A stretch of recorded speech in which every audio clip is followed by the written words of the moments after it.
Hey YouTube, Darkness Gaming 8000, what's up? Here's part 4 of the Resident Evil Remake Jill Valentine walkthrough. So now we got the fake armor key, now we're gonna go put it in that puzzle to get the real armor key.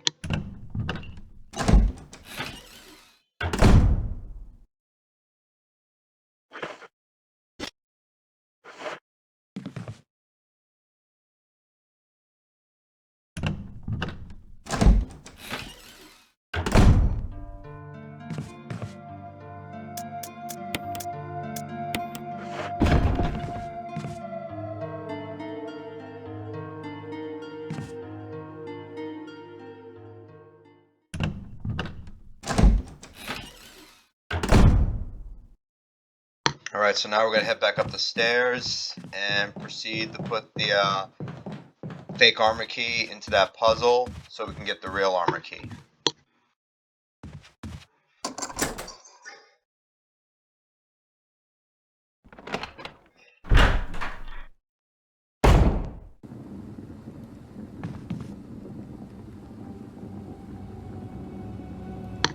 Alright, so now we're gonna go over here and we're gonna open this Crimson Head. So there we go. So we're gonna go into this room right over here and get that armor key. So we're gonna go up here. So the armor key is located right over here. So when you take the armor key, this activates the trap in the room, and this is where the fake armor key comes in. So the trap gets activated right around here, locks Jill in, and this fake tries to impale her. So in order to prevent that from happening, you use this fake armor key over here, and you put it in here, which deactivates the trap, and now we can get out of this room.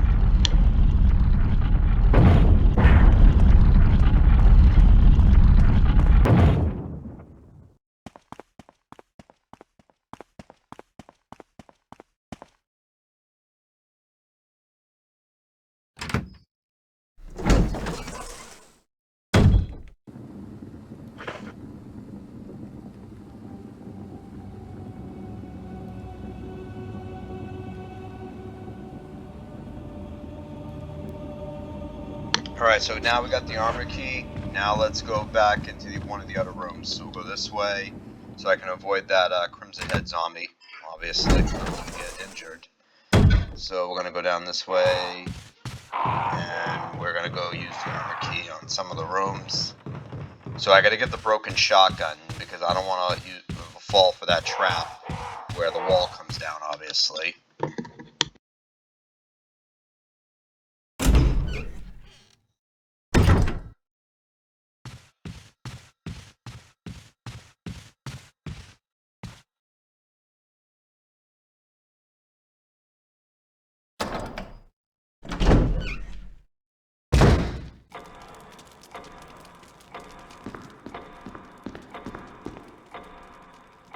Alright, we're back in the dining room, so we're going to go this way and head to the room where the broken shotgun is. So we're going to go back up the stairs and go through that outer room with double doors.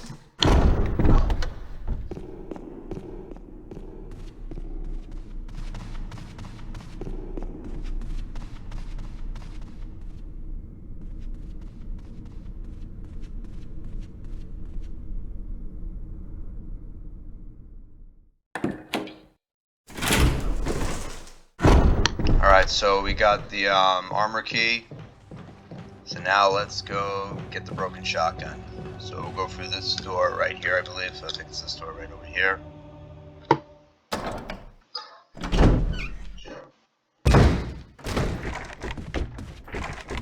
Alright, so a zombie's about to break in this room right here. We can ignore it for right now. So we'll just head down the stairs. I'll deal with that zombie a little bit later on. So we'll go down the stairs here and get the broken shotgun from this room right down the hall. So if you have the lockpick and you're playing as Jill Valentine, you can use the lockpick to unlock this door. But if you play as Chris, you got to use the old key to unlock this door. So we're going to go in here, and it has another gas tank where you can fill the canteen. So I'm going to do that right now. So that drawer contains another ink ribbon, which we'll get later on.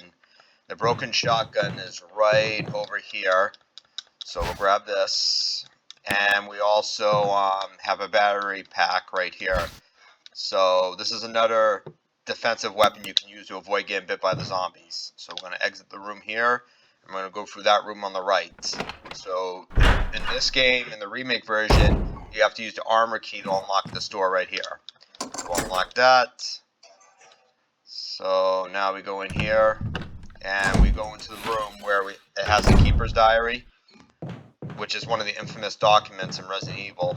So we'll go in this room right over here, and we'll get the Keeper's Diary in this room. So on the bed, there's a handgun clip right here, so we're going to pick up that, and then we're going to get the Keeper's Diary. But I'm going to quickly reload the handgun before we read the diary. So here we go. Here's the Keeper's Diary, one of the infamous documents in Resident Evil history. May 9th, 1998, played poker tonight with Scott and Elias from security and Steve from research. Steve was the big winner, but I think he was cheating, scumbag. One of the higher-ups assigned me to take care of a new creature. It looks like a skinned gorilla. Feeding instructions were to give it live animals. When I threw in a pig, the creature seemed to play with it, tearing off the pig's legs and pulling out the guts before it actually started eating it. At around 5 a.m., Scott woke me up, scared the shit out of me too. He was wearing a protective suit. He handed me another one and told me to put it on. Said there's been an accident in the basement lab. This is when, at this point, the T-virus leaked into the lab and spread into the mansion.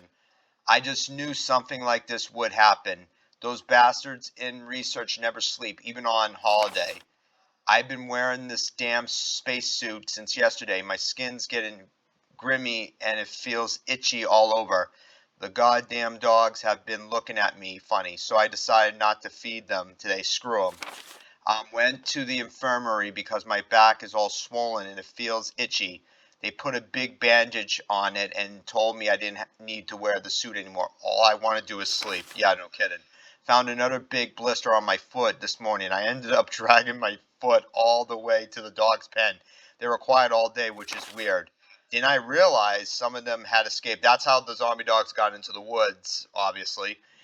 Maybe this is their way of getting back at me for not feeding them the last 3 days. If anybody finds out, I'll have my head handed to me. Yeah, no kidding.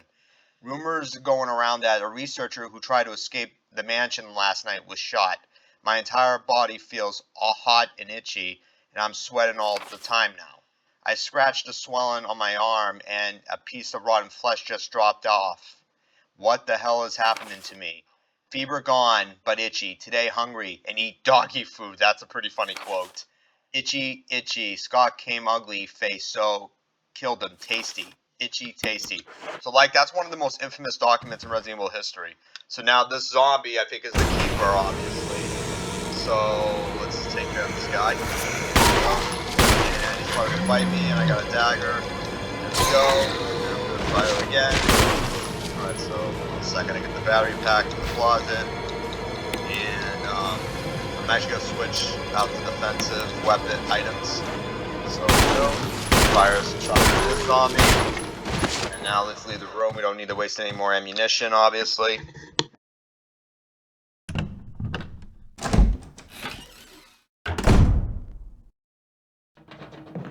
So if you go over here, you find another defensive item, which is another dagger, so we'll grab that quickly. And now we're going to go through this door right here, and that will lead us back out to the hallway where Kenneth's body is. And then we'll head back into the dining room, obviously.